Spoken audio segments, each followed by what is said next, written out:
কোনো কিছুর দায়িত্ব কাঁধে নিলে অনেক কঠিন, দায়িত্ব নেওয়াটা কিন্তু অনেক সহজ, কিন্তু সেই দায়িত্বটা সঠিকভাবে পালন করা অনেক কঠিন। আসসালামু আলাইকুম, কেমন আছেন আপনারা সবাই? আশা করি সবাই ভালো আছেন, আমিও ভালো আছি আপনাদের দোয়ায়। আজকে যে দুই বোন মিলে আবার একটু যাব ব্যাংকে, কারণ যেহেতু বাড়ি করার কাজ শুরু হয়েছে, বাড়ি করলে তো টাকা পয়সার কোনো হিসাব থাকে না, এই দিন এটা লাগে ওইটা লাগে, আর বাড়ি করা মাত্র শুরু হয়েছে, আরো যে কত টাকা পয়সা লাগবে তার কোনো হিসাব নাই। এই যে আমার বোন এসে দাঁড়িয়ে রয়েছে, আর ফালাক দূর থেকে দেখে খালার কোলে চড়ে গেছে। এই যে একটা অটোরিকশা নিয়ে এখন ডাইরেক্ট চলে যাব ব্যাংকে। আর আজকে যে কি গরম পড়ছে, ফালাকরে বললাম তুমি থাকো, যাওয়া লাগবে না, সে না কিছুতেই থাকবে না, আমার সাথে যাবেই যাবে। তো কোথাও গেলে আমি ওর এমনি তো নিয়ে যাই না, আমি চাই বাসায় থাকুক, গরমের মধ্যে কোথায় না যাওয়াটাই ভালো। তো আজকে যাইতে চাইছে, যেহেতু মর্জি করতেছে, একদমই থাকতে চাইতেছিল না, তো কি আর করব, তো নিয়েই গেলাম এর জন্য রেডি করে। আমাদের বাড়ি থেকে আবার ব্যাংক বেশি দূর না, 10 মিনিট লাগে, অটোরিকশাতে গেলেও, বাস দিয়ে গেলে তো 5 মিনিট লাগে। আমরা একটা অটোরিকশা নিয়ে এই যে চলে আসছি এখন ব্যাংকের ভিতরে। তো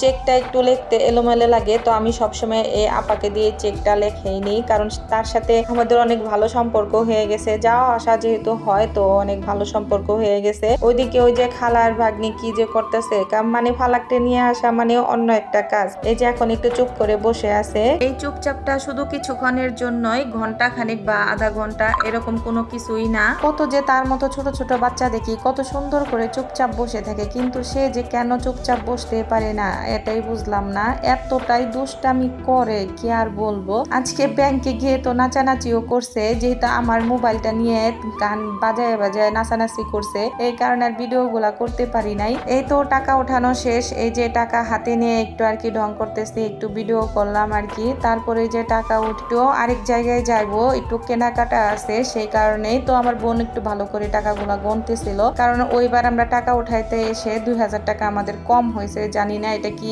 আমাদের ভুল ছিল নাকি ব্যাংকের মেশিনের ভুল ছিল, তো আমরা এই কারণে ভালো করে একটা একটা করে টাকাগুলা গুনে নিলাম। বাসায় নিতে নিতেই শেষ হয়ে যাবে, কারণ আজকে ইটে বালু সিমেন্ট এগুলো সব আসছে ও বাড়ির জন্য, তো বাড়ি করতে ওইখানে সব লাগবে টাকা, তো এই কারণে উঠানো। তো ওই তো চলে আসলাম তারপরে বাহিরে, এখন নিয়ে নিব আরেকটা অটোরিকশা। তো অটোরিকশা করে আমরা যাব এখন বাজারে। তো আমার বোনের জন্য কিছু কেনাকাটা করবে, সে তার খাবার দাবারের জন্য, সে নাকি ডায়েট করবে এখন, মানে হচ্ছে সে নাকি ডায়েট করবে, তো মোটা হয়ে গেছে নাকি একটু, তো এই কারণে আর কি ডায়েট শুরু করবে এখন থেকে নিয়মিত।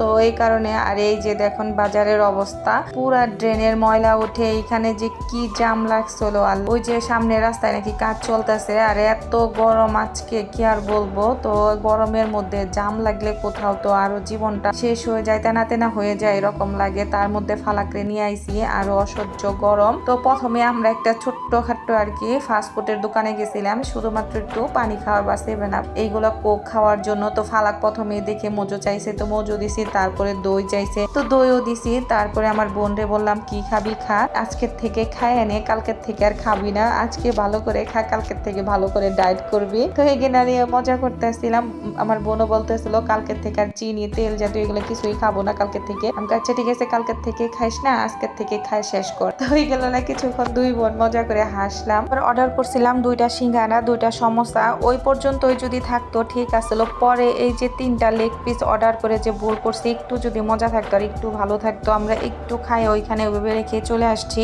এখন এই যে একটু বাজারে আসছি, আর ফালাককে কি বলবো, এই যে মুরগির কাছে আইসা হ্যাঁ মুরগিরে হ্যালো গাইস এরকম করে বলতেছে, আশেপাশের যে লোকগুলো আছে ওর দিকে তাকায় তাকায় হাসতেছে, আর আমি এই যে ডাকতেছি চলে আসো না, সে কি আর আমার কথা শুনে, এই দিক থেকে ওই দিকে, ওই দিক থেকে ওই দিকতে। এখন কবুতরের যায় বলতেছে হ্যালো কবুতর, হ্যালো মুরগি, এইভাবে বলতেছে, আর আশেপাশের লোকরা যায়, বাজারের লোকরা আছে তারা হাসতেছে আর বলতেছে নিবা এগুলা নিয়ে যাবা। আমি বললাম আমাদের বাসায় তো আছে, চলো চইলা যাই। না, ওই তো আমার কথা শুনবেই না, ওই ওর মতোই করতেছে, ওই যে সবসময় ঘরের ভিতর থাকে, এখন সে ছাড়া পাইছে, মনে যা লাগে তাই করবে। তো এখন এই যে জোর করে ধরে রাখছে আর কি হাতে। তো ওই যে আমার বোন শসা, লেবু, টমেটো এগুলা যা যা আছে সবকিছুই কিনে নিল ওই যে ডায়েট করার জন্য, দেখা যাক কতটুকু করতে পারে আর কেমন করতে পারে। তো ওই তো এখন কেনাকাটা শেষ, যাব আবার পেট শপে আসলাম। আর এই যে বিড়ালদের লিটার শেষ হয়ে গেছিল, বিড়াল তো এখন কমে গেছে, তারপরে তো আছে, এই সপ্তাহে হয়তো আরো কয়েকটা চলে যাবে, তো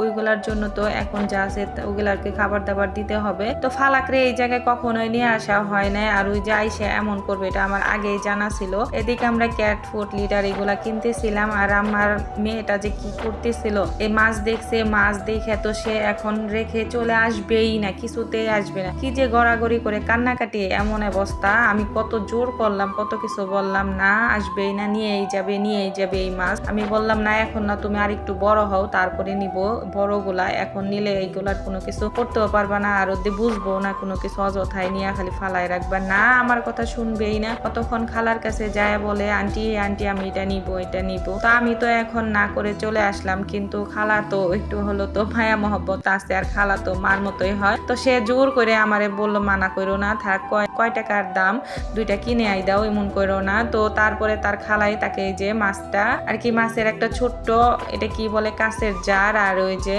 3টা মাছ কিনে দিছে। তো এখন সে অনেক খুশি এইগুলা, আর বাসায় নিয়ে যাবে তো মহা খুশি। তারপরেও এইটা সেইটা কত কিছু যে সে করছে তার কোনো হিসাব নাই। তারপরে এই তো এগুলা কিনে এখন বাসার দিকে রওনা দিব।